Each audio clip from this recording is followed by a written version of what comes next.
de uno en Onda Cero.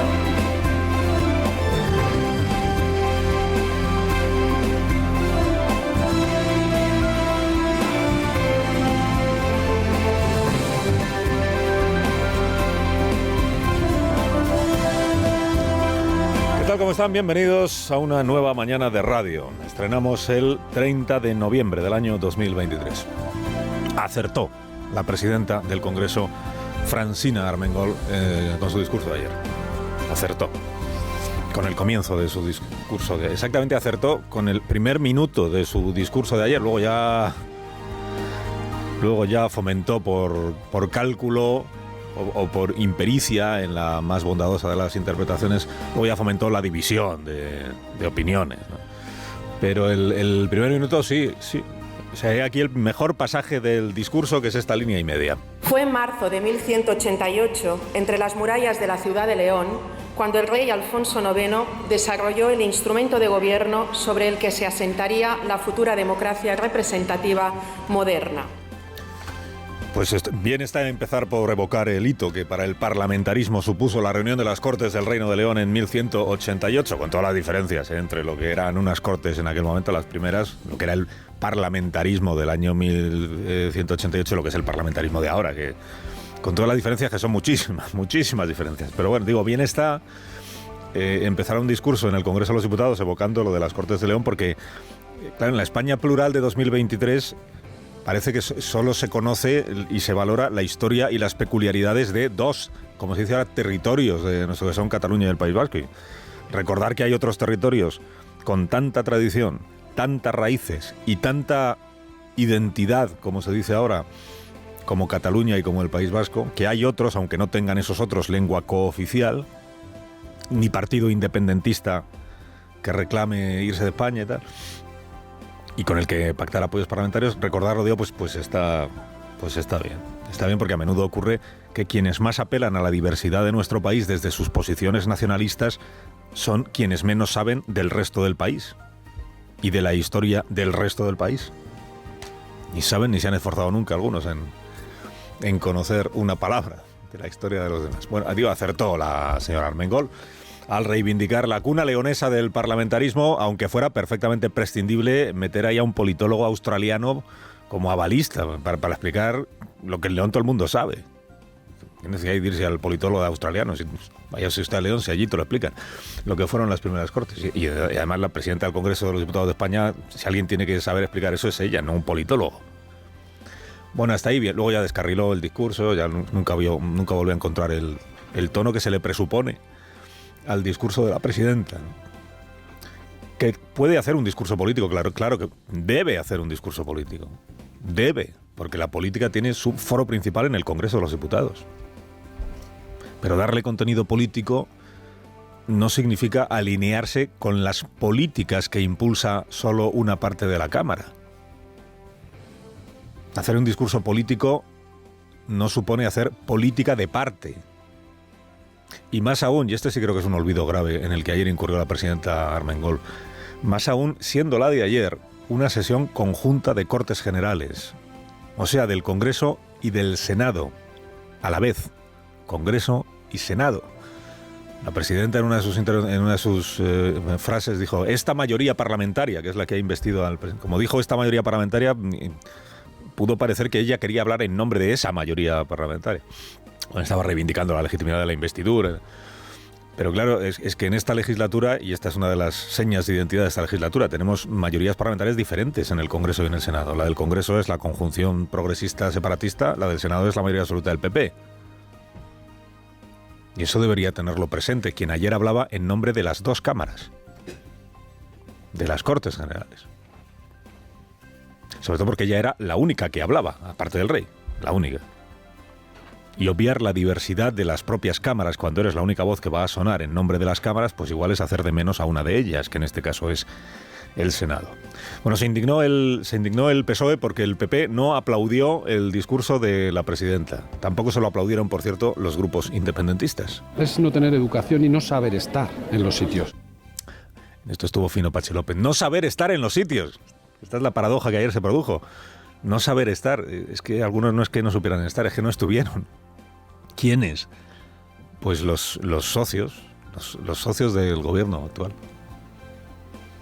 La mayoría parlamentaria que invocó la presidenta cuando hablaba de la investidura, esta mayoría parlamentaria, pues precisamente ayer es la que estaba coja, porque 5 de los 7 partidos que integran esa mayoría no es que no supiera estar, es que decidió no estar, saboteando de nuevo una sesión parlamentaria.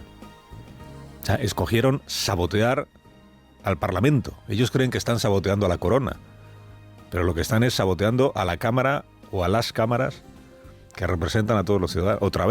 Otra vez.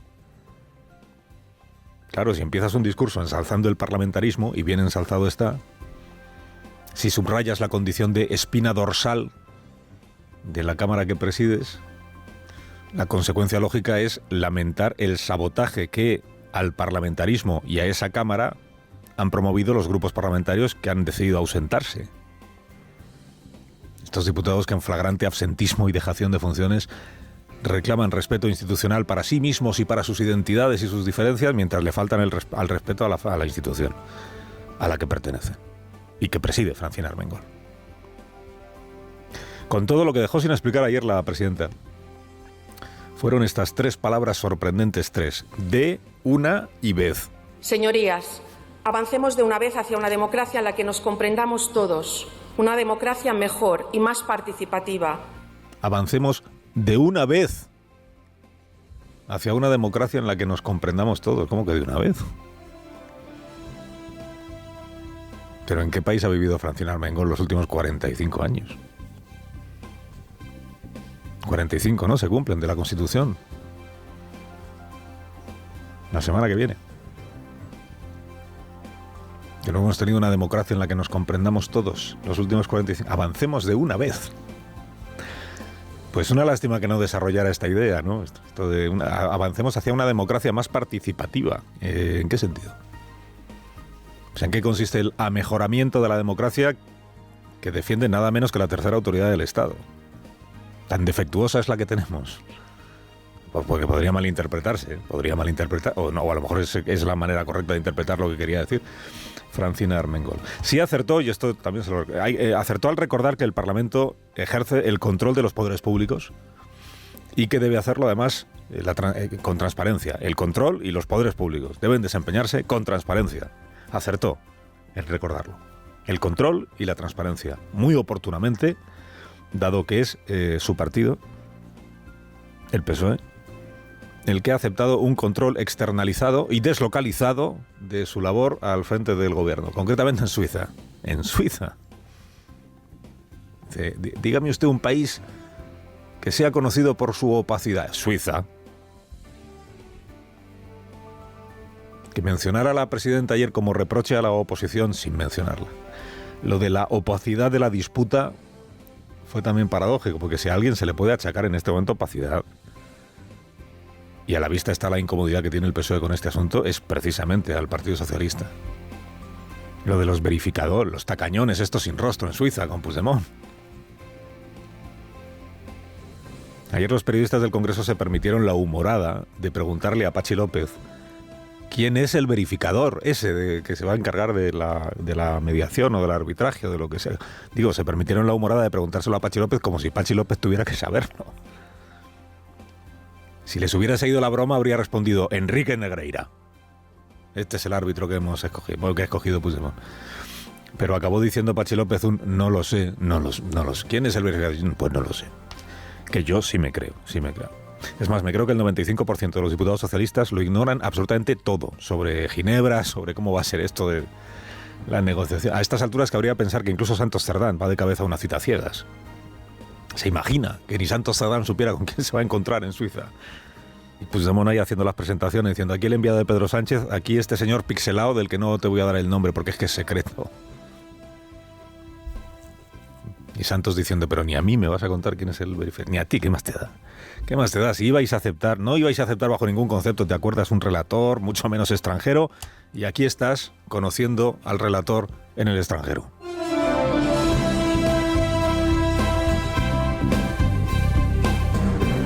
Nuestra obligación, la obligación de todas las instituciones, es legar a los españoles más jóvenes una España sólida y unida, sin divisiones ni enfrentamientos.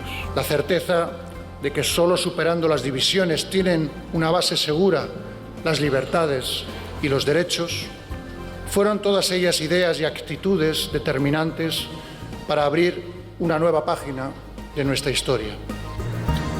Pues el rey se dejó de citas de poetas y de politólogos y se fue a beber en la fuente común de la que emanan todas las instituciones, todos los poderes del Estado y todas las legitimidades. Se llama esa fuente Constitución. Base de una España unida, sólida, sin divisiones, sin enfrentamientos, dijo el rey. Y base de un Estado social, democrático y de derecho, como dijo el rey. Las tres cosas y las tres a la vez.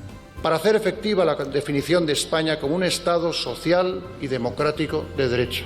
Tres dimensiones de nuestro Estado que, como señalé ante estas mismas cámaras en la apertura de la legislatura anterior, son los tres pilares esenciales, inseparables e indisociables entre sí de una misma realidad histórica y política que es España y que garantizan nuestra convivencia colectiva.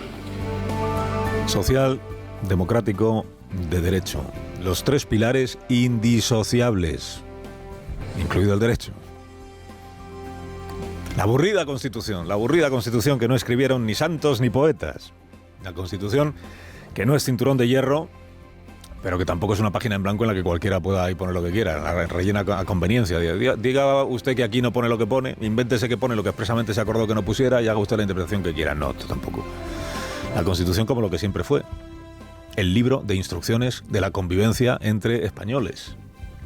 Y también, el instrumento que protege al pueblo de los posibles abusos de poder de aquellos a quienes ha escogido el pueblo para que le gobiernen. Carlos Alsina, en Onda Cero.